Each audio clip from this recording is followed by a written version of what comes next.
In the shadows of time lie forgotten empires, legendary sultans, and untold secrets, where we uncover the rise and fall of great Islamic kingdoms and explore historic battles.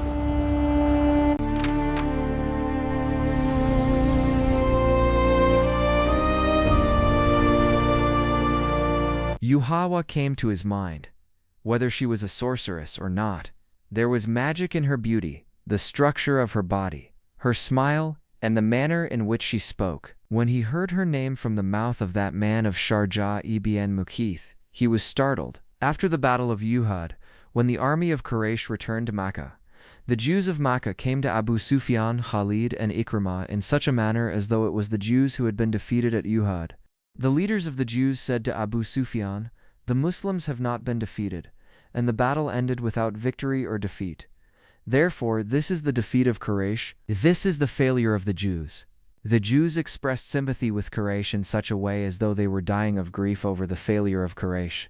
During those days, Khalid saw Yuhawa for the first time.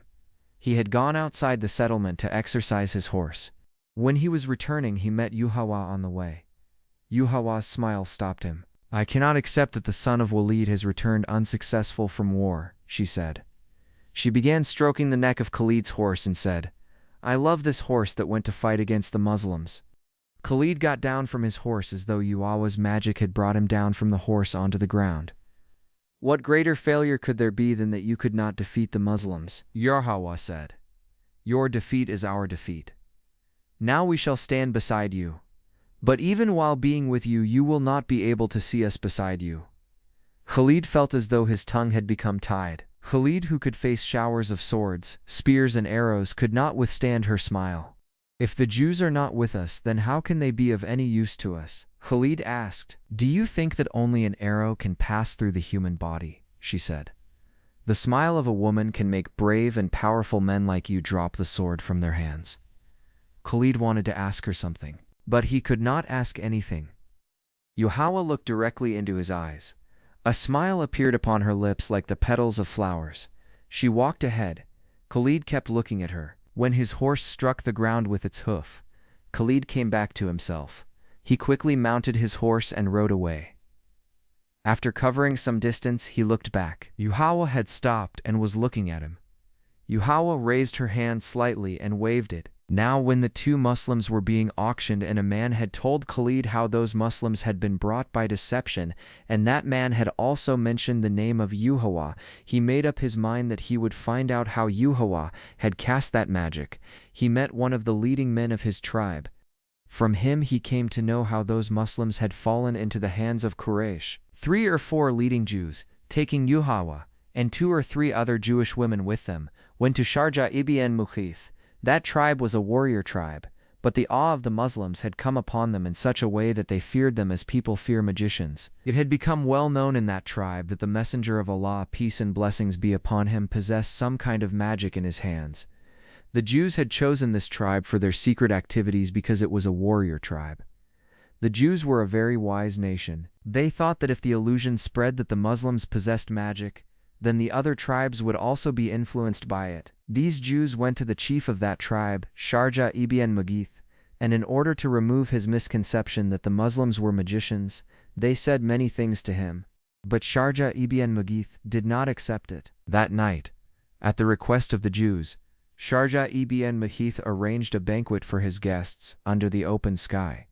With their own hands, those Jews served wine to their hosts. In the wine that was given to Sharjah ibn Mukhith and a few of the leading men of his tribe, the Jews had mixed some kind of powder. Then the Jews performed some of their magical tricks. Yuhawa cast the magic of her beauty. One of its means was a dance in which the Jewish women wore only incomplete clothing. While dancing, the incomplete garments that were upon their bodies also slipped off and fell to the ground. The Jews had brought their own musicians with them. The next day, when Sharjah ibn Mukhith awoke, he felt as though he had awakened from a very beautiful dream. His thoughts had changed. A little later, he was sitting with the other chiefs of his tribe in the company of the Jews. The Jewish women were also present there. When he saw Yuhawa, he again lost control of himself. He rushed forward, seized Yuhawa's arm, pulled her toward himself, and seated her beside him. It is not necessary to challenge the enemy on the battlefield and defeat him there, one of the Jews said. We can destroy the Muslims by other methods as well. We will tell you one such method. Khalid was told that this method of bringing those 6 Muslims from Medina by deception had been suggested by the Jews. Among the men whom Sharjah ibn Muhith had sent to the Messenger of Allah, peace and blessings be upon him, there was also one Jew. Khalid considered the Muslims his greatest enemies, but he did not like such non-military methods. Khalid went to his house. He told one of his maidservants to bring the Jewish woman Yuhawa. She came to him so quickly as though she had been sitting somewhere nearby waiting for his call. You have successfully deceived the Muslims, Khalid said to Yuhawa, and the people of the tribe of Mughith have begun calling you a sorceress. But I did not like this method. Listen carefully to what I have to say, Khalid. You are a renowned warrior of your tribe, but you lack wisdom. If you have to kill the enemy, kill him with the sword, and destroy him with sharp glances as well. Without using an arrow or a sword, only a woman like me can kill the enemy. Today, 4 years later, as he was traveling alone through the desert, Yuhawa's words were coming back to his mind. To this extent, he was pleased that the Jews were with them. But he knew that in the friendship of the Jews, along with their enmity toward the Muslims, their own interests also existed. However, he had accepted that if Yuhawa was not a sorceress, then there was certainly some effect of magic in her entire appearance. Khalid's horse was moving toward Medina. Again Khubayb, may Allah be pleased with him, ibn Adi, and Zayd, may Allah be pleased with him, ibn al-Dathama, came into his mind. People were raising their bids higher and higher. At last the bargain was completed. 2 men of Quraysh bought them for a large amount of gold. Those 2 men took the 2 companions, may Allah be pleased with them, to Abu Sufyan. We bought these 2 men who went to Muhammad after leaving our religion only so that we might take revenge for the blood of the people of Quraysh who were killed on the battlefield of Uhud. The buyers said, we hand them over to you. You are the chief and commander of Quraysh. Yes, Abu Sufyan said. The land of Makkah thirsts for the blood of the Muslims. Let the blood of these 2 Muslims quench the thirst of our land. But I have remembered that the month which is now passing is the sacred month of our gods Uzza and Hubal. Let this month come to an end. The next day take them into the open field, tie them to wooden posts, and call me. When Khalid heard Abu Sufyan's command, he went to him. I did not like your decision, Khalid said to Abu Sufyan. When we, despite being double and triple in number, could not make our land drink the blood of the Muslims, then we have no right to bring 2 Muslims here by deception and shed their blood. Abu Sufyan, do you know that 3 or 4 women deceived the Muslims? Do you want your enemy to say that Quraysh now sit behind women? Khalid, Abu Sufyan said in a stern tone. I too once considered Khubayb and Zayd as close to me as you considered them close to yourself. You still consider them close to yourself. And you are forgetting that now they are our enemies. If you want to set them free, then bring twice as much gold and take both of them away. No.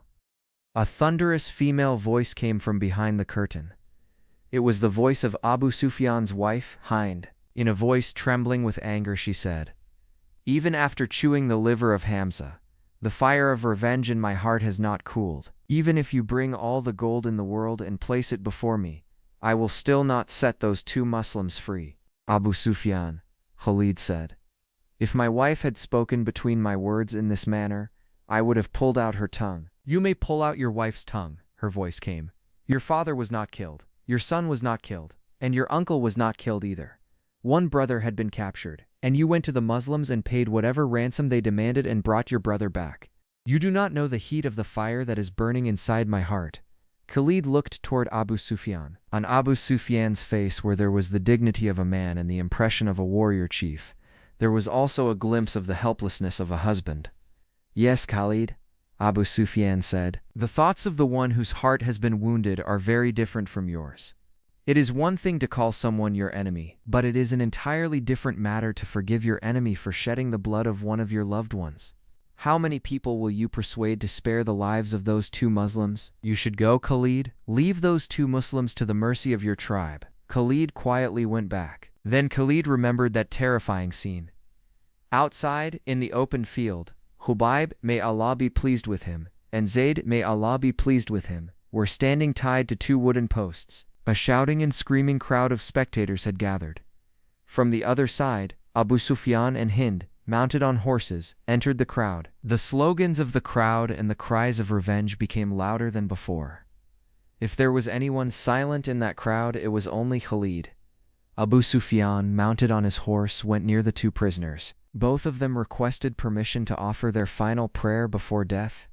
Abu Sufyan granted them permission. Now as Khalid was traveling toward Medina, when that scene came back to his mind, in which the hands of both prisoners had been untied and they had turned toward the Qibla and begun to pray, the effect that had come over Khalid at that time rose again within him after 4 years.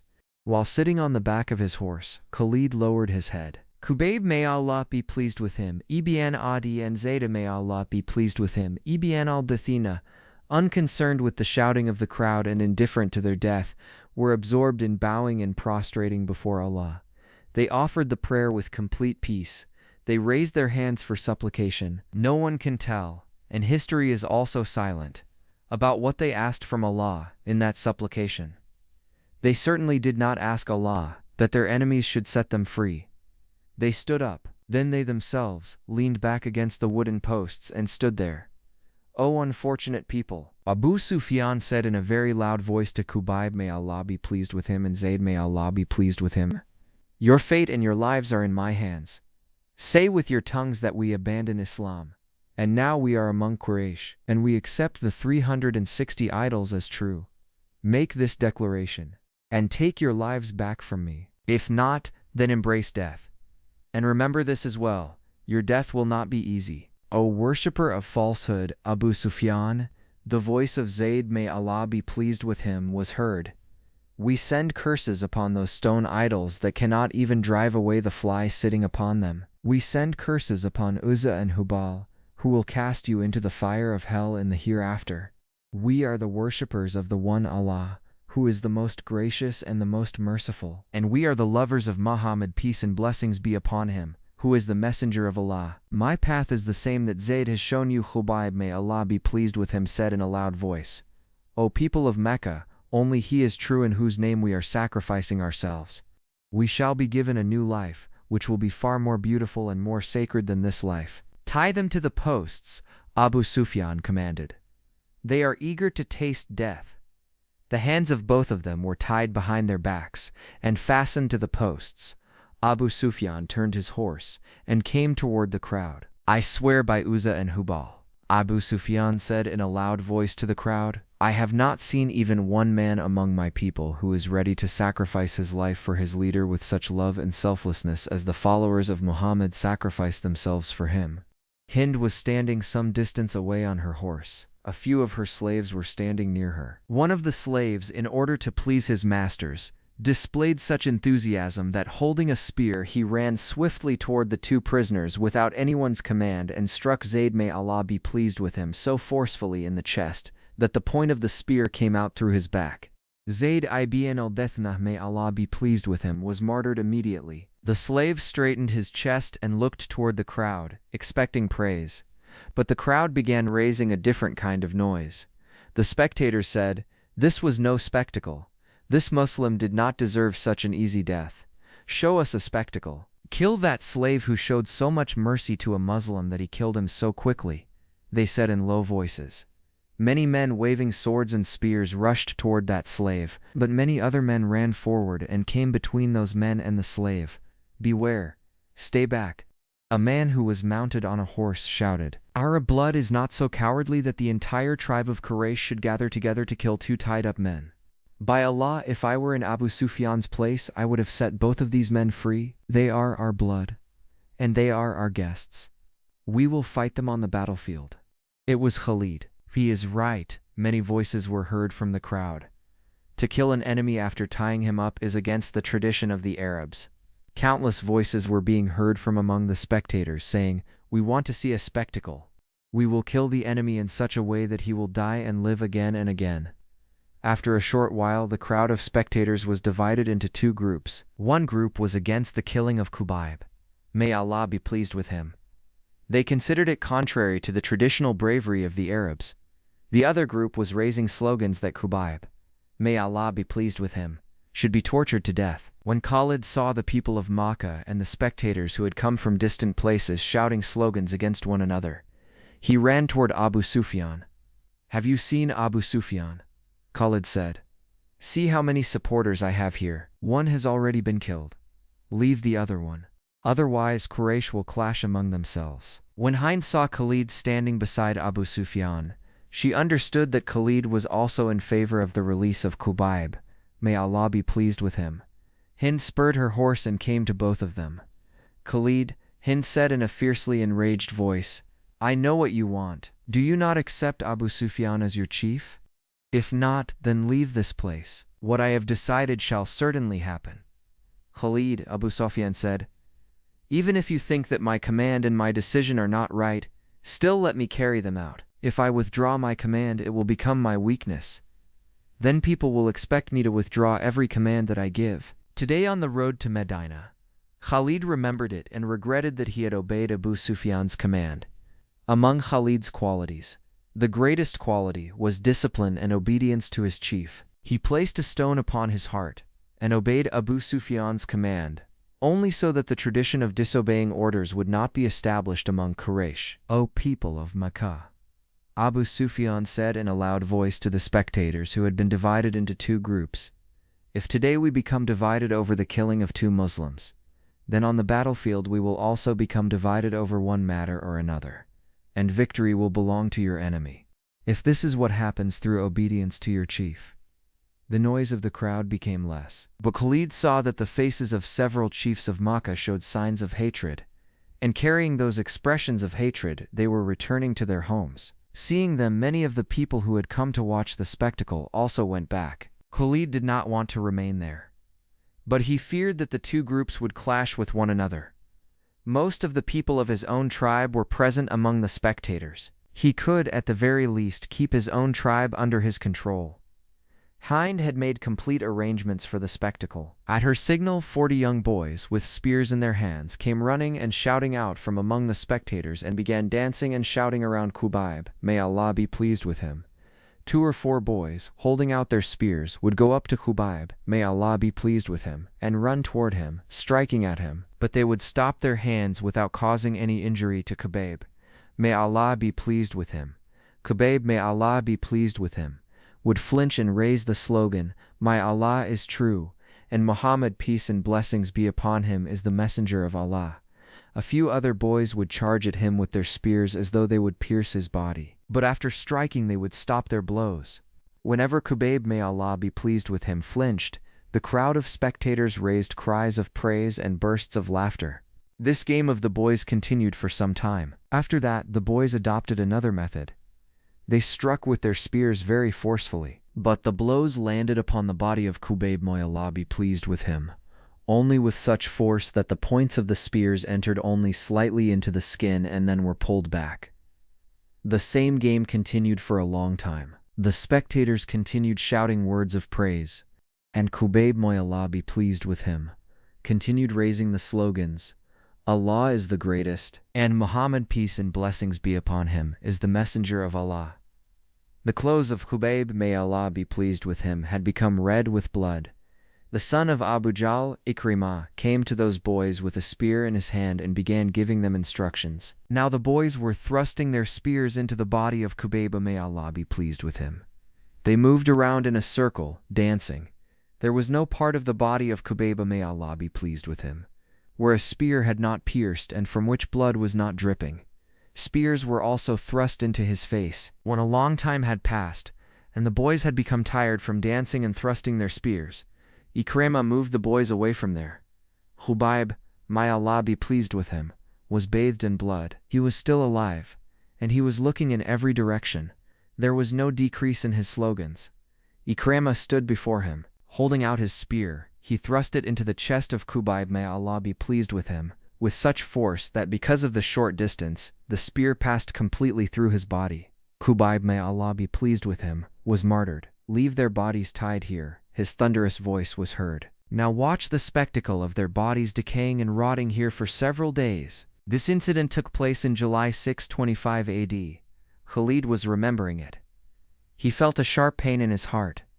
The killing of Khubayb, may Allah be pleased with him, and Zayd, may Allah be pleased with him, had sown the seed of ikhtilaf among the chiefs of Quraysh.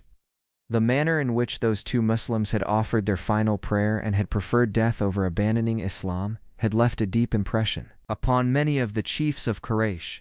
Khalid himself, if not for Islam, had in his heart greatly admired Khubayb, may Allah be pleased with him, and Zayd, may Allah be pleased with him. In his heart, a feeling of dislike had arisen against Abu Sufyan and his wife Hind. This was not the conduct of warriors, he had said to himself. It does not befit warriors. One day he was sitting in the Porhi, gathering of those chiefs who were opposed to the killing of those two companions of the Messenger of Allah, peace and blessings be upon him. Do all of you know that it was not only these two Muslims who were killed, but 6 Muslims? Khalid said. Yes, one of them replied. It was the work of Sharjah ibn Mughith. He had brought those 6 Muslims into the trap by deception. And behind it was the mind of the Jews of Mecca, Khalid said. And in it the Jewish woman Yuhawa, along with 2 or 3 other Jewish girls, had cast the magic of her own beauty and theirs. Yuhawa is a sorceress, one of the chiefs said. She can make a brother slaughter his own brother. Is there not a danger that the Jews may also make us enemies of one another? Another chief said. No, an old chief said. They are as much enemies of Muhammad as we are. It is in the interest of the Jews that they make the enmity between us and the Muslims so firm and so intense that we wipe out the name and trace of the Muslims. We should not doubt the Jews, one of the chiefs said. Rather, the need is that we should use the Jews secretly against the Muslims. But not in the way that Sharjah did, Khalid said, and not in the way that Abu Sufyan and his wife did. Do all of you know that Yuhawa has gone to Medina with a few Jews of Makkah? The old chief asked. Then he himself answered. She will incite the Jews of Medina and its surrounding tribes against the Muslims. They themselves are feeling threatened by the spread of Islam. If Kordamodu ce tioiseo.